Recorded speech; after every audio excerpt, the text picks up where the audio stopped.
Hi, everyone. On our call today, we're talking with Aninze Awanna. She goes by Z. She's the owner of Awanna Holdings and the organizer of Nova Notes Meetup. And so she's a note investor, which is pretty interesting, at least for me as a real estate agent, a real estate investor. I know a bunch of people who are flippers and wholesalers and syndicators and all that stuff, but I have never met a note investor before. And it's a pretty interesting topic. There seems to be a ton of flexibility to it. There seems to be a ton of opportunity there, and in particular, I guess I was interested in seeing how many different exit strategies are possible depending on what happens in during your hold period. So it seems to be a really interesting topic that I'm going to be learning a lot about, and I hope you take a lot from it today. So thanks for tuning in. All right, so thank you everyone for joining us. Our guest today is Aninze Awanna, and I'm really excited. We've talked a few times before in the past. Z, as she likes to be called, she connected with me on LinkedIn a few months ago, and it just stood out to me. I have as a real estate agent and someone who's been in real estate, I think I have a network of a lot of real estate investors, but I don't think I know any other note investors. And so this concept is something that has really been exciting for me. And I think, you guys are going to get a lot of value from this call. So, Z, thank you so much for joining us. And I'm Absolutely. Thank just, you for having me. yeah. So please, Okay. maybe you can tell us a little bit about yourself Uh-huh. and what this note thing is all about. I'll do that. I'll do that. So, hi, everybody. My name is Aninze Awanna, as Alex just said, and everybody affectionately calls me Z because they really can't say my names. But it wasn't that bad, was it, It's Alex? It not wasn't that that hard at all. bad, right? No way. So, just a little bit about myself. I am the owner of Awanna Holdings, and I run a meetup group called Nova Notes, and it is obviously geared towards mortgage note investing. And here's my contact information up here. As you can see, I'm everywhere. I'm on Facebook, YouTube, email, Instagram. You'll be able to find me, LinkedIn. But a little bit more about myself is by day, just a little trivia. By Okay. day, I'm a federal contracting officer. I am a retired Navy veteran. Did 20 years in the Navy and retired almost 20 years ago, believe it or not. I know Beautiful. you would never tell by my girly Unbelievable. looks, right? Yes. So yeah, and retired Must from have the started Navy. when you were 10. I know that's what I Okay. tell everybody. But yeah, I am a federal contracting officer by day, and I started my business in 2018. I started Awanna Holdings, which is actually formerly Awanna Renovation and Holdings. And as you can guess, I started the business to go into fix and flips. And I was at a mortgage expo in Baltimore, early 2019. Went to this expo expecting to meet a bunch of other real estate investors and what do you call them, hard money lenders and things Mhm. like that, to just build up my network of other investors in the renovation space. And lo and behold, there was a couple of people there talking about mortgage note investing. And I was like, mortgage note investing, what is that? Didn't know anything about notes. So I went and sat in on this presentation about mortgage notes. And I was like, what? No, no way. You could buy people's loans, their mortgages at a discount. And guess what? Most people need somewhere to live. Most people have a mortgage unless they've paid paid for their home outright, which I don't know many people that do unless they're, wildly wealthy. And I don't know many people like that, but I that's don't even how, think it's a good idea, even if you can do it. I yeah. think use the Well, leverage. but Yeah. believe it or not, there are a lot of people that do it. But for those that don't, we regular old investors can buy those mortgages at a discount. And we'll get into a little bit about that in further on in the interview, because I have a slide here to kind of illustrate what I'm talking about when I say Beautiful. that. Did But you know in I any, used to be a math teacher? I yeah, know, like, well, yeah, math people are really, it's visual a lot you of the time. could, yeah. I think it'll help. Thank you. I'm That's great. telling you, even before that, I think we talked a little bit more about why you would be the perfect candidate to be a note investor. Yeah, yeah. I'm not going to out you, but I have secrets. Yeah, no, definitely.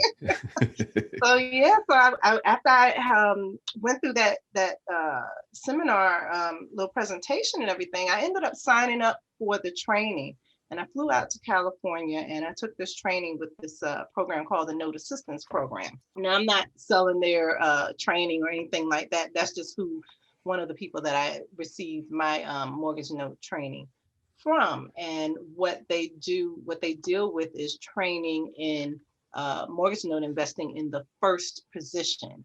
I mean, you have loans that can be in the first position or the second position for those people that may have like a HELOC or something like that. Hmm. That would be considered a second position.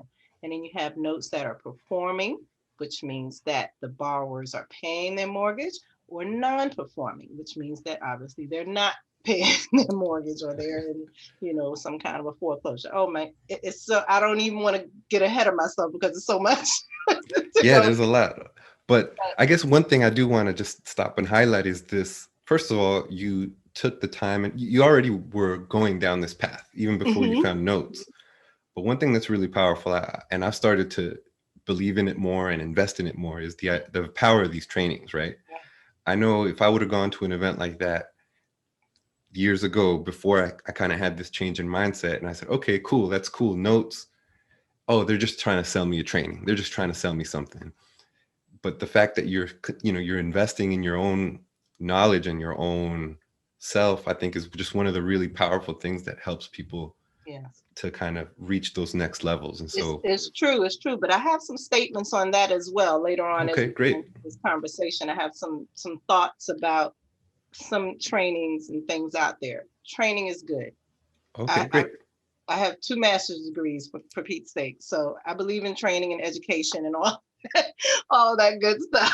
So, but you don't want to get what they call analysis paralysis that a Hmm. lot of people get, where you're buying every book, you're going to every training, you watching every YouTube video, doing all this stuff, and then you never actually, jump and get into the game and buy a property, or in this case buy a note. So I've been there. that That's my personality type. I'm definitely so you have to one to analyze continue to dig. Yeah. information and do it. And I did all of that as well because I took not only the training for first position notes. Once I learned about it, then I took another training in second position notes. I took, I took a training in raising capital. I got every book here that you can think of on note investing. And, of course, you join all the Facebook groups and get to learn other people in the note space. So the note space is kind of a small niche in the scheme of things when it comes to real estate investing, because a lot of people, a lot of investors don't really know about it. Hmm. So it's my duty Self here included. to educate people and spread the word to my community and people that look like me, more importantly, about this alternative investment. I mean, and it's not new. It's not, I'm not the only one that's ever done it, and there's been plenty of people before me. But it's just probably not one of those things that a lot of our community knows about, and it is a powerful, powerful tool on the way to generating some generational wealth. So with that, I'm going to take you to this other slide that I have here, Okay. just to talk briefly, like I said in the beginning, about what an actual mortgage note is. So, very simply, if you go to the bank and you want to get a loan on your mortgage on a house that you've seen, so as a flipper, let's put it in that way. When you go and you get a even a hard money loan, for that matter, if you get a hard money loan on a home as a real estate investor, you own that property, right? And you're paying the money back to your hard money lender, right? Yeah. So if what happens if you don't pay that money back to your hard money lender? What's he gonna do? They take the house. He's gonna take that house, right? Exactly. What happens? So in the same premise with a note investor, except for when I buy your mortgage loan, I own your loan. I don't own your house. You still own your house, but you're going to pay me your mortgage payments the same way that you've been paying a traditional bank. Okay. So that is the big distinction when you're talking about mortgage notes and regular real estate investing, if you will. As mortgage note investors, we call ourselves the bank. When you hear somebody say "be the bank," that's us. We That's are exciting. we own your loan. We are lien lords. We're not landlords. I like that. And that's happened to me too, right? Just as a homeowner, I bought Uh-huh. this house, and I think 1 year later, well, actually, the originator of the loan, right, was the Uh-huh. guy that I know down the street. I do business with him all the time as a real estate agent. He was my lender, and then they initiated it. They sold it to, I think it was like Wells Fargo. Mm-hmm. Wells Fargo held it for like 6 months. Then they sold it to And they Quicken sold Loans, it. Yep. and then Quicken Loans held it for another 6 months. Then they sold it to some other company. I don't even. Every time each one of those companies or banks, every time each one of those banks sold that loan, they sold it at a discount from whatever you owed on it. So let me give you an example. And unfortunately, I don't have a visual slide for you, but let's say you had a loan on a home for $100,000. You're Okay. paying your mortgage and you're still going to continue paying your mortgage no matter how many times that mortgage transfers over to another bank or servicer. You still owe $100,000 on that loan. Let's say you paid it down, I don't know, maybe $75,000. So the balance that you owe is now $75,000. So when Quicken decides to transfer your loan to the Bank of Awanna, I'm going to buy that loan for maybe $65,000. That's a discount. Even but you still owe the $75,000, make no mistake. But I didn't buy it for $75,000. I bought it at a discount from the balance owed on it. So typically, let's say you were still paying on your mortgage on time, never had any, blips or late or anything like that. Your mortgage would sell for more because it's what we would consider a performing loan, performing Okay. note. Let's say, Alex, I don't know, something happened and you ran into some ungodly financial crisis and you weren't able to pay your mortgage. We would then consider that a non-performing loan. You still owe $75,000 on the mortgage, but now I could probably get your mortgage for $35,000 or $40,000 because it's non-performing, and I can get an even bigger discount. So you might Wow. say, Okay. well, why would the banks let those loans go for that small amount or that big of a discount? Because banks have millions of loans. And even before they get down to a little tadpole note investor like myself, they go through hedge funds. They sell these loans off in what we call tapes. That's like a bulk listing of all the loans that the bank is trying to get off of their books. And Wow. when they do that, some investors, some larger note investors, buy like thousands of loans, millions of dollars worth of loans at a time. And then they sell them off downstream. And then, the next investor sells them off until they, get down to us. I mean, it's something for everybody because it's billions of dollars of loans out there, right? So once they do that, let's say it comes to me, I just buy a one-off note because I'm not a big note investor like that yet. I like So that. Yeah. I'm buying onesie twosies here and there as I can afford them. And so let's say I bought your non-performing note for, I don't know, $35,000. What I'm going to do is, because now I'm the bank, I have the power to modify your loan. I'm going to reach out to you, or my servicer is going to reach out to you, Alex, and he's going to say, hey, Alex, we've been trying to reach you. We're trying to work something out with you. Don't Mhm. you want to modify your loan to maybe bring it current, and maybe we can adjust your payments, or something of that nature. Maybe put your arrears behind, on the end of your loan, something like that. We would have the power to do that. As the bank, we have flexibilities as note investors that the big banks and traditional banks don't have. They're not going to go through all the trouble of trying to foreclose on a $35,000 loan. It's just not worth their time. So they sell them off to distressed note investors like myself, Wow. to Okay. put it in a nutshell. That's good. Okay. So you get it at a great discount. And hmm that was what, like, that's probably like a 50% discount, what you said, right? In that example. About prices have been going up a little bit lately, so people are paying a little bit more for them, even though they are non-performing. But you get a pretty good discount, and a lot of that is going to be calculated and depend upon what kind of return the investor is looking for. Investor meaning myself. Yeah. So, and it's gonna depend a lot on whatever their bottom line is. So, like I said, for me, um, just being a small note investor like I am right now, I have a lot more flexibility than some of the larger note investors who actually have funds where they invest in notes, and they have investors, other investors that they have to Hmm. provide a minimum return to. So that's a little bit different, or even just for themselves. Maybe they have a bottom line Yeah. that they have that they will or will not take a loan for. So that's going to vary wildly among Now, investors. so when you talk about these modifications, Mhm, can we just do like one example? So let's say, okay, I'm behind on my loan. mhm, Let's say, like, I think, let's say 6 months, right? Oh, I mhm, haven't been able to pay.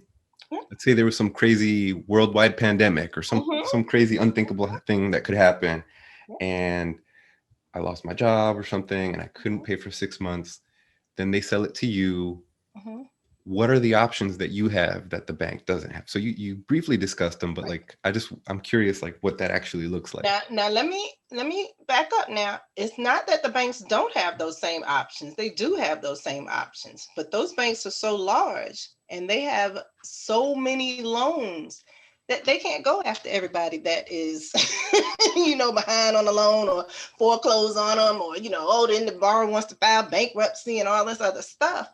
So that's how that flows downstream to the smaller note investors. Okay, But okay. some of those options are, so let's say, um, okay, 6 months you were behind, you didn't have a job, now you have a job, because there always has to be the ability to pay, Hmm. right? You have to be able to pay your mortgage if I'm going to make any kind of arrangements or deal with you. So let's say you were behind 6 months, now you got your job back, you're back to work, and income is coming in regularly. Maybe you not even making as much as you were before you were laid off or lost your job. So what's going to happen is, the first thing that's going to happen, and I bought this note, first thing that's going to happen is I'm going to do what's called boarding your loan with a loan servicer. Okay. Okay. So that servicer is still going to be the one to collect your mortgage payments. They're going to escrow your taxes and insurance if that's one of the conditions of your loan. They're going to take care of all of that. And then once you send in a payment, they're going to send me the payment. I don't collect the payments personally. Hmm. They come from the servicer to me. But even So they don't know your address, they don't know your phone number. correct. Yeah, nobody's calling me like, hey, I can't. It's not like being a landlord where, Yeah. some of your tenants may know, who you are, what your address is, your name, your phone number. I don't want anybody riding up to my house, talking about I can't pay my mortgage. It doesn't work that way, because you're not going to go to Bank of America or Wells Fargo, and, you're not going to go by the bank president's house, right? Exactly. So Yeah. the same premise. But so one of the first things that we would do is, once I've purchased your loan, you're going to get what's called a welcome letter. from the Okay. servicer saying, "Hey, Alex, your loan has been transferred to Awanna Holdings, and now your payments are still gonna be the same. You're still gonna um, send whatever you're sending to the address and everything that they provide you. But if you were behind, that letter is going to be a welcome letter, but it's also probably going to say, we want to, contact the customer service center of the servicer, the mortgage servicer. We want to work something out with you, if you're having troubles or whatever the case may be." But before all of that happened, I would have already given the servicer instructions on what to modify your loan to. So Okay. the servicer could do a modification. You could put those 6 months of arrears, those late payments, maybe say at the end of your loan. Or like I said, maybe if you're making less than what you were making originally before you lost your job, they would do what's called a financial plan, if you will, to see what your ability to pay is. So maybe your mortgage payments are $500 a month. And now, since you're making less, maybe you can only pay $400 a month with taxes and insurance and everything. So the service is going to go through that financial plan, and they're going to see whether or not you're able to afford the $400 a month. Great. If you can, we'll do up a new modification to your loan. And then those payments become due. It's almost sort of like a refinance, really, but not really a Mm-hmm. refinance. It's just a modification to the terms of your loan. Because again, you still owe the $75,000, and your payments are just going to change now. So that may either increase the length of your loan for the number of years that you have remaining, or as the bank, I have the power to even just say, "Hey, you know what? Let's start fresh. If you can afford the $500 a month payments, let's wipe out what you owed us. Let me see if you can pay. Let's say if you pay on time for the next 6 months, I'll waive the previous 6 months that you were late." Wow. I would have That's the power to do that. so that's I pretty would cool because have the that's like a power. win-win, right? You can find a Right. win-win Right. We agreement. want we want people to stay in their homes. That's the point, because you want the payments, right? Yeah. I don't really Very want to interesting. kick you out of your house or foreclose on it, because guess what? That's going to mean money that I have to spend on an attorney, money to have to, get you kicked out and evicted. We'll have to go through the courts in some cases. It's a whole lot of things. So maybe somebody even wants to walk away. We'll do in that case what's called a deed in lieu, a deed in lieu of foreclosure, right? That just means that the person is going to sign away their rights, meaning that they're not going to, go file for foreclosure, I mean, for bankruptcy, and we don't have to foreclose. Maybe we give them $500 or something to just leave, make sure you leave the house in good condition. And then at that point, I own the property, right? Wow. After I've going through the procedures to get everything, then I can do what's called seller financing on it. So I can put the house up for sale and have somebody else buy it and just create a new loan for them.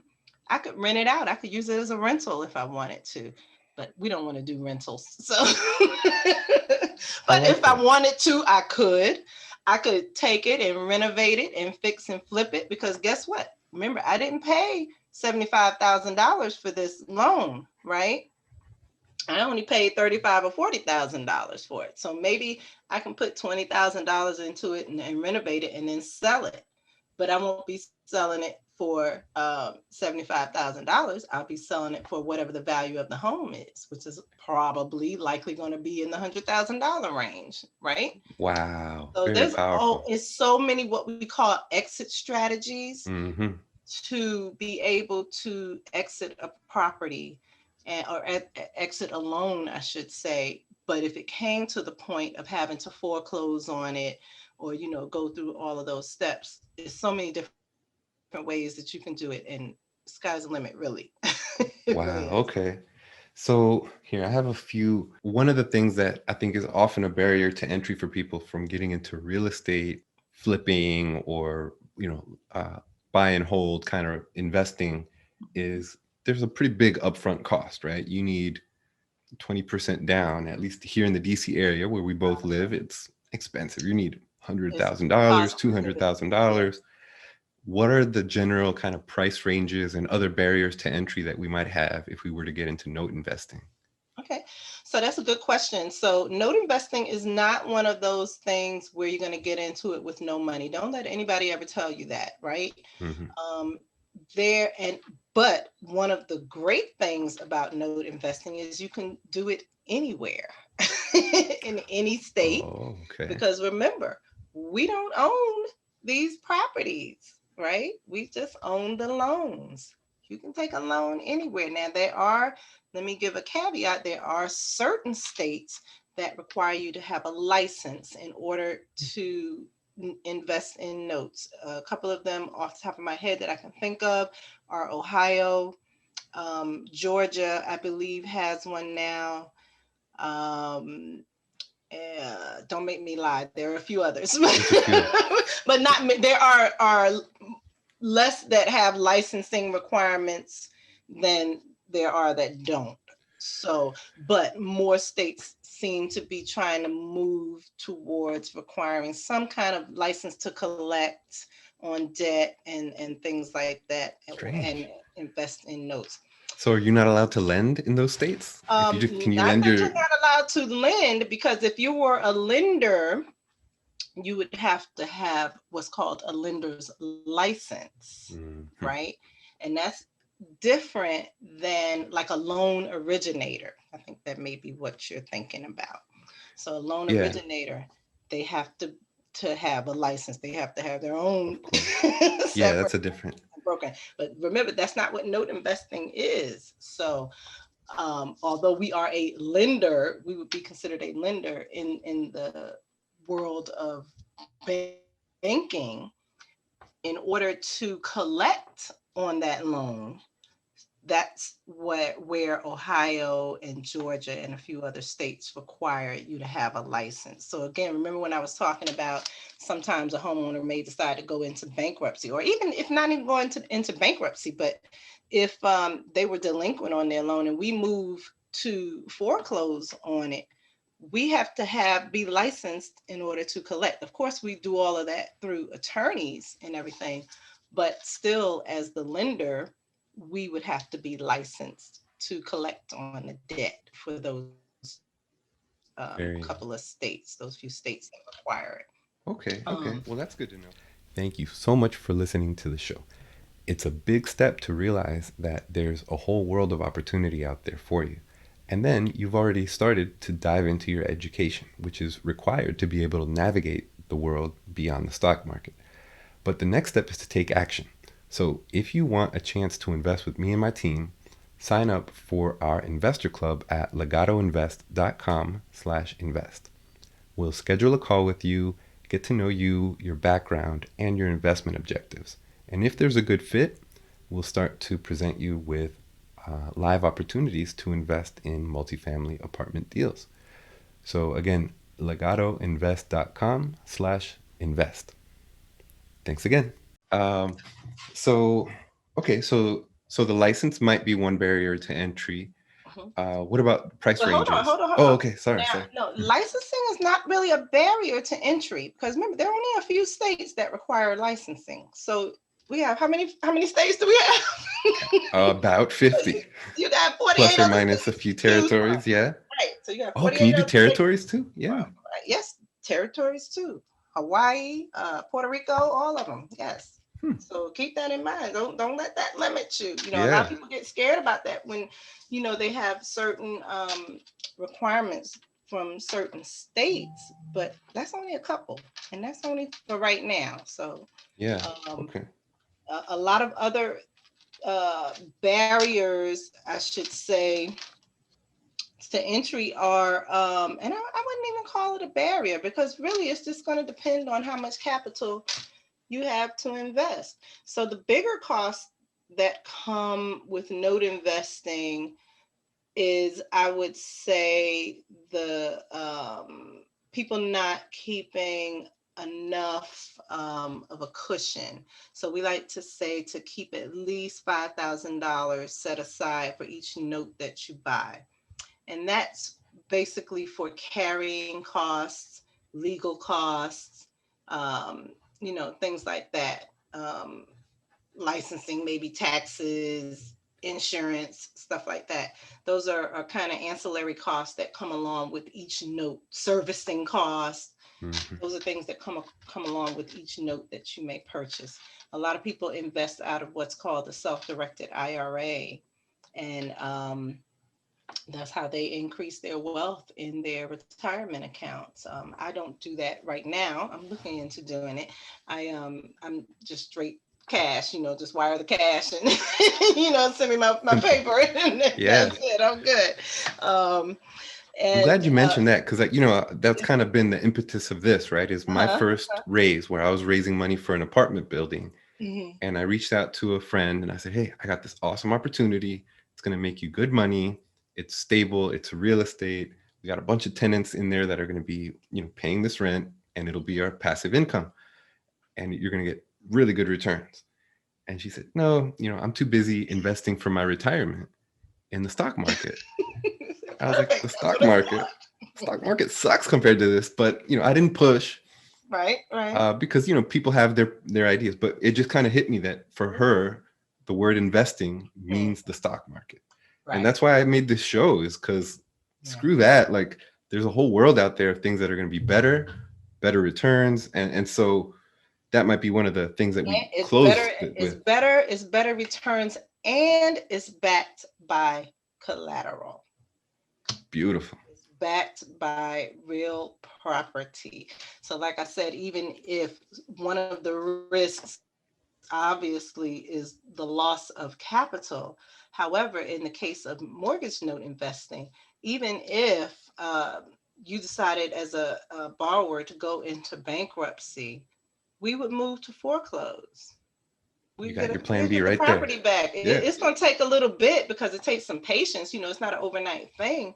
There are timelines and processes to go through for each transaction. However, at the end of it all, you're going to get the property back. And then once you get the property back, you can do whatever you want to do with the property. Like I said earlier, you can Hmm. sell it. You can make it a rental property if you want to. You could do a seller financing on it, and then you're still getting the payments back anyway. You can renovate it and sell it. It's 50 That's million very ways you could attractive. do it. Some people, if they get them back, they take them and make them into like Section 8 rentals.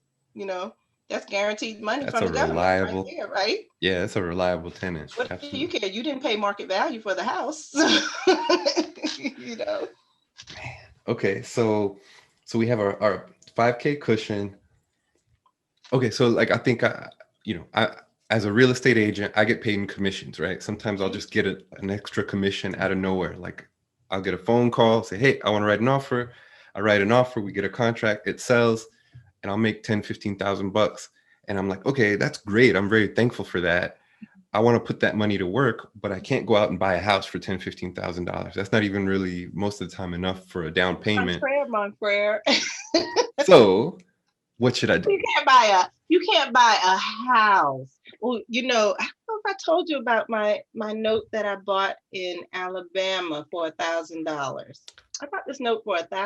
I can't remember if I was telling you or someone else, but That sounds familiar. I think yeah, I I think bought our a note. audience would love to hear about that one. All right. So I bought this note, and I didn't have a lot of capital starting out. As a matter of fact, I had to sell like my last rental. I sold that in order to raise my capital to buy notes. And one of the things I wanted to do was start at a low cost note, obviously, because I didn't have that much capital. I had more than $1,000, but I didn't have, have a whole lot of capital. So one of the ladies, I bought it from the note assistance program, and when she sent me the list of notes for sale, there was one on there in Alabama, and I looked at it and I did what's called due diligence. So when you're researching a note, you do what's called due diligence. And what that entails is, number one, getting somebody out there, a realtor or someone, out there to take pictures, put eyes on the property, make sure it's there for one thing. It's not like What burned kind of to the condition ground or is something like it? that. Because there's been times where people buy notes like in bulk and then find out, hey, they demolished the house. Maybe the county demolished it, or some kind. Wow. And nobody knows. The banks don't know because remember, they have hundreds of thousands of loans. They're not keeping track of them, especially the smaller dollar value loans. Who knows, right? So, as a note investor, one of the first things that you do is your due diligence. You get out there, get somebody to get some pictures, get eyes on the property. Then you're going to find out what kind of taxes are owed on the property. You have to find out whether it's in bankruptcy.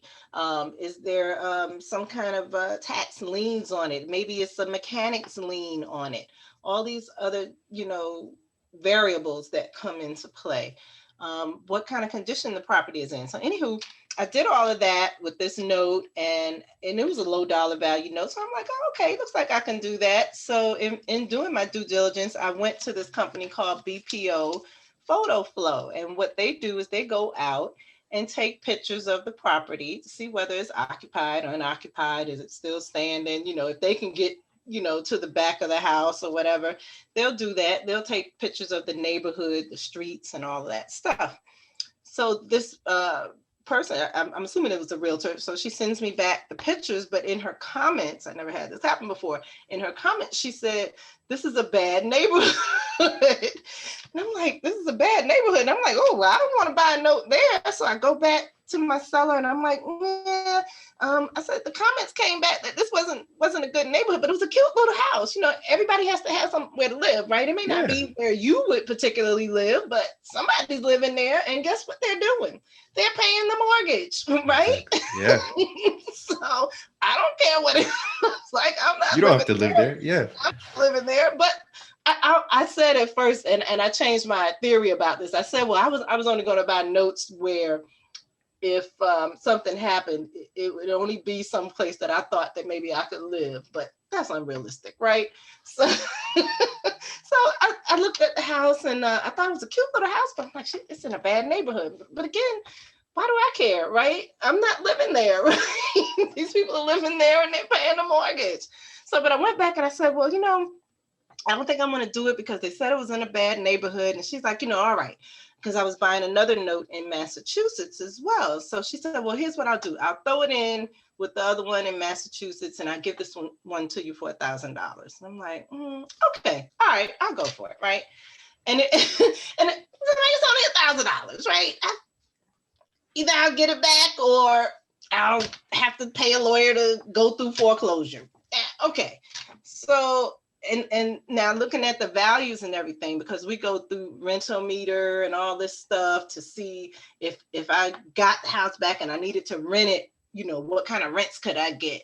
If obviously the value of the home, if I needed to take it back and sell it, what would it sell for? This one came in at about $40,000. It's in Alabama now, mind you. Yeah. Again, cost of living very low. So Mm-hmm. I'm like, okay, no problem. She said I throw it in for 1,000. So I buy the note. It was non-performing. They hadn't been paying. We were, I don't know, maybe 4 or 5 months into COVID by then. And I'm thinking, okay, I'm going to board this with the loan servicer and I'm going to have to immediately start foreclosure proceedings. But what's the problem with that? Everybody was in foreclosure moratorium. So you couldn't Oh even yeah. you couldn't even foreclose on anybody. Wow. Okay. Again, I'm not losing anything except my $1,000, right?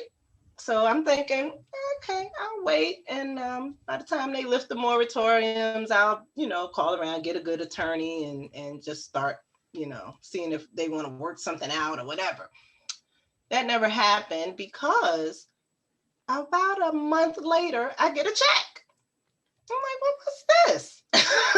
The servicer sends me a check. I think it was like 300 and some dollars, if I remember correctly. And I'm like, oh, they made a payment. They were trying to Huh. catch up. Looked like they were trying to catch up. Following month, I get a double payment. The following month, I get another payment. I'm like, oh, what? It's a performing loan now. So I how much couldn't. is it worth now? I have made my money back. My little $1,000, I made that back then some. They've been paying regularly since then. I know they missed one partial payment, Mhm. but for all intents and purposes, they Performing. are back performing now, right? So I am now the holder of a note. And, let me see, the unpaid balance when I bought it, I want to say it was like $22,000. So they owed $22,000 on the loan that I bought for $1,000. Do you understand what I'm saying? That's huge. Do you understand what I'm saying? Now I'm getting $378 a month. Well, $274 a month is mine because the rest of it is insurance and tax escrow. So $274 a month I'm getting for my $1,000 investment, So like four right? months, you're back break even, and everything on Oh, that. I've been broke even on that. I'm way surpassed that. I'm making profit right now. As long as That's they continue huge. paying. And they have maybe another, I think, 11 years left on their loan. So now, Okay, that here's a just good thing about that. But hold on. okay. Here's a good thing about that now. So let's say for the next 11 years, they stay paying their mortgage. Fine, great. I get that $274 every month for the next 11 years. Let's say by some miracle that they decide they want to pay off the house. Guess what I'm getting? Not a 20 thousand the dollars. remainder of the But the 20,000. balance of whatever it is that they owe, the 22 or $21,000. So you That's so how the worst that case, you might just get a big payday at the end a little early. went. Man. So I guess that for some reason there That was a would be a question. best case scenario. Yeah, maybe Worst not the case worst case. would be um, because they weren't answering any phone calls that okay, I couldn't make any arrangements with them to try to either bring the loan current or maybe do a loan mod. I could have even done a forbearance for them. Hmm. It, I would have been well within my rights to do that. But let's say they didn't want to do any of that, and I decided, okay, now I have no choice but to move to foreclose on the house. They haven't lifted the foreclosure moratoriums in a lot of states. I don't know if Alabama is one, but they would have got a nice letter from the servicer via my attorney saying, okay, Awanna Holdings is moving to foreclose on this home. That typically prompts borrowers to action. You'll get a call then Hmm. because if they want to keep the house. Now, Yeah. different people have different reasons on why they want to either let go of a house or why they want to keep the house. You might look at it and see a shack and say, what are they holding on to? But for some people, that's all they have, and that's all right. I want to help you stay in your house. So, Yeah. Hmm. yeah. So the last thing that occurred to me was maybe not the last thing, but one thing that we, occurred to me was we can talk all day. the amortization schedule, right? Since Mhm. you know how at the beginning, most of the money from your $1,000 payment, a big chunk of it, I don't know if it's like half of it or a big chunk of it goes to interest. And then as you go, it gets less and less and less. Yep. So with a loan like that, where it was towards the very end, Mhm. how much of it is actually, oh, I guess, does it matter anymore? Because, Well, how, now here's the thing. A lot of these loans have very high interest. They're oh, not, we're not talking about these 2%, 2.5% loans like we have now. You're talking a lot of these people have 9%, 12% interest on some of these loans, and not all of them are 30-year loans either. Some of them were maybe 15-year loans, maybe 20-year loans, things like that. But also they're smaller. I shouldn't say smaller dollar value, but they're less than $150,000, a lot of them. hmm, And even some of the ones that are over that amount have pretty high interest on them, talking 7-8% um, wow. range. And I guess it doesn't matter in an example like that, right? You paid $1,000. So who cares if a big chunk of that is interest or principal? you get it all I'm getting, anyway, and it's all. I'm getting the principal and the interest, so it doesn't matter. That's crazy. I hadn't thought The about that. principal It's and the irrelevant. interest. This is what I'm trying to explain to you. I'm getting the principal and the interest, and so I will say the only uh, negative, even if it's a negative, is because I'm not doing it in an IRA, in a self-directed IRA, because I'm not investing out of a self-directed IRA. The income is taxed as ordinary income. Oh, okay. So it's not even taxed like passive real estate income, the way you Right. do when you have a rental property. Correct. Oh, wow. Okay. Because Okay. remember, you don't own the property. Oh, so this technically isn't real estate investing. You don't own the property. Not Wow. really real estate investing until you own the property. That's interesting. Remember, Okay. Yeah. own the loan, not the property. Man. Okay. Okay. You are the bank. You got to put on your banker's hat. Yeah, it's very different. I mean, just It is. that interest and principle thing It's is. a mind shift for um, property investors to kind of make the leap over to actually being the bank now. All So right. Well, I'm sold. yeah, it's a Um, good investment. And oh, so and I don't think I answered your earlier question about the price point, I guess, to get into it. And I briefly touched on something when we had our previous conversation about partials. And because I don't want to lose anybody, but I'm gonna try to simplify it to where, let's say you only had $10,000 to invest. You could do what's called a partial. Some investors sell what's called a partial, which is part of a mortgage note. That just means that you're buying a certain number of payments up front. Let's say you're buying, I don't know, 3 years worth of payments, and your 3 years worth of payments equal to $10,000 on a note.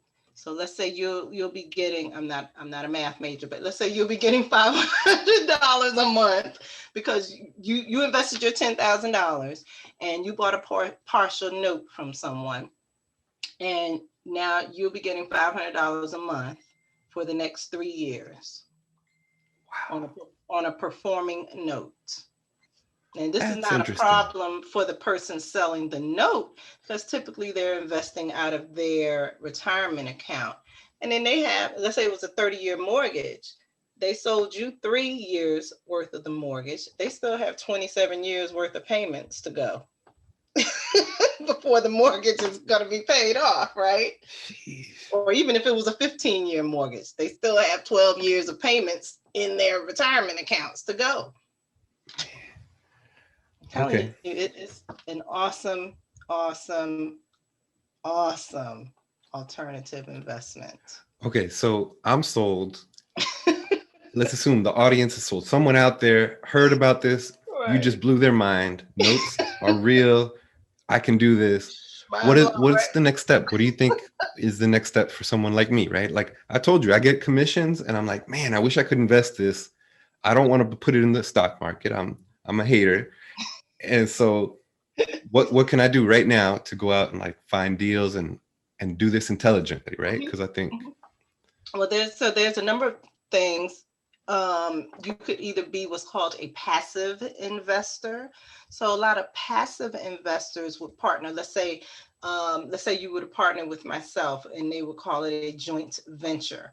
mhm. And let's say I found a note for your $15,000, and I said, because I found the note, you and I, let's say, split the incoming payments, and we would do a joint venture agreement and all of that, and all of that would be laid out in the agreement. Because Alex, because you brought the capital, you'll get maybe 60%. I bought the asset, I'll get 40%. So you'll get $400 or $300 a month. I'll get 200.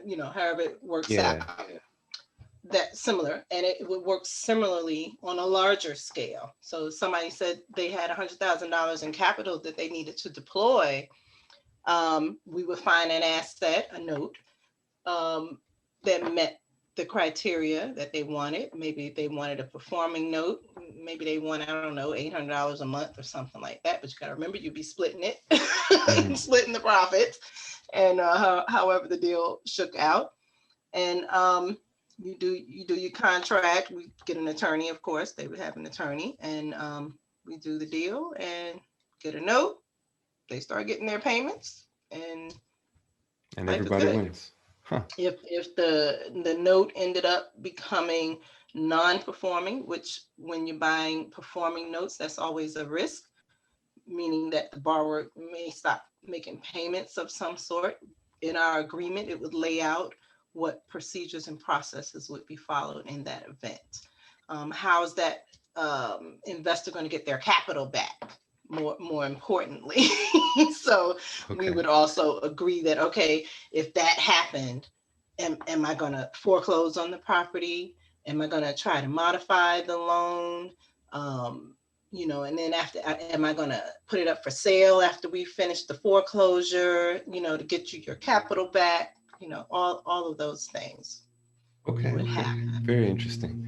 And I guess I'll add one other thing too is if you're sold on notes and you just want to learn more about it, attend Nova Notes meetup, right? Because Absolutely. learning is really, it's going to be the next step, I think.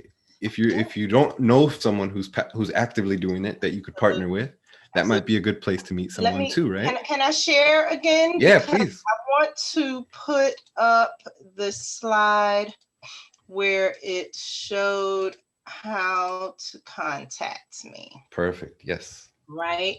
So if your viewers, listeners look on my website, I have a ton of blogs that I've written. I have videos of the people that I've interviewed, and you can feel free to reach out to any of those people. Many of them offer note training courses and things like that. So while I don't offer the training, I mean, I can tell you via my experiences with notes, but I'm not a trainer, so I'm not training anybody. But these people are actually reputable people in the note space that offer training.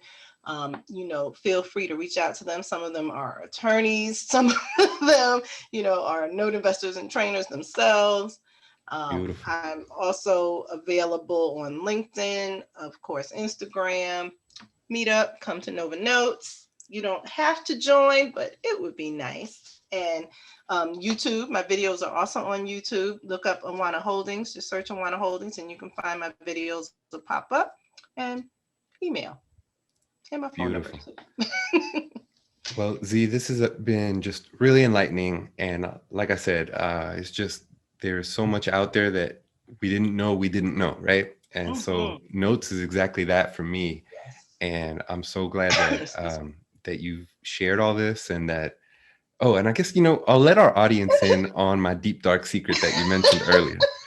So I didn't want to put you on blast now. it's okay. Like I'll tell you, like pretty much I try to hide it to some degree just because I don't want people to get confused about what I do. Because I Right. want you to think, Alex, oh, he's a real estate agent or he's a real estate Hmm. investor. Because that means we're going to do business. That means you're going to send referrals my way. And that's the only reason. It's not any other thing. But my secret is that I am also a federal government contracting officer. And I and know. and so Thought he was messing with me when he said that. At first, I was like, what? So this is the thing that attracted me to note investing, aside from the fact that it blew my mind when they were talking about it, is that everything that we do in regards to notes is equally correlated to the things that we do in contracting. So you have all the rules and regulations and guidelines and federal this and federal that, and no, you can't do this for that state, and the timelines. And I'm telling you, and when he said that, I was like, oh man, you are like the perfect candidate for this. And you know, it is a very it's a niche kind of skill set in Hmm. contracting. And you're right, like we have this ability to navigate bureaucracy and rules, and it's I can That's see what how we it's going to do. be advantageous. Yeah, it's something that a lot of people will just get overwhelmed with and say, oh, I can't Yep, handle it. yep. And Fix you it. just look Someone at else it like, fix it. wait a minute, you know how to do this? You do this every Exactly. day, every I'm day, pumped. every piece of paper that we deal with. Well, I'm sold. Like I said, I'm on the hunt for some notes. Absolutely. And yeah, we're gonna put my money to work. And thank you so much for joining. And Thank you you know, I for look having forward me. to just continuing to see your success. And Thank one you. thing I also didn't really say that I really resonate with your mission. You know, I love that you're connected to like opening minds of people who might not have even heard of this, who might not have ever had exposure to this kind of thing, because a lot of times in our communities we just don't have that role model, right? And Yeah, we so don't. I just really resonate with that, and I really want to encourage you. That's really But you know powerful. the saying, when you know better, you do better, right? So Absolutely. I know better now. Awesome. Well, All thank right. you. All right, Thank you, we'll Alex. end it there.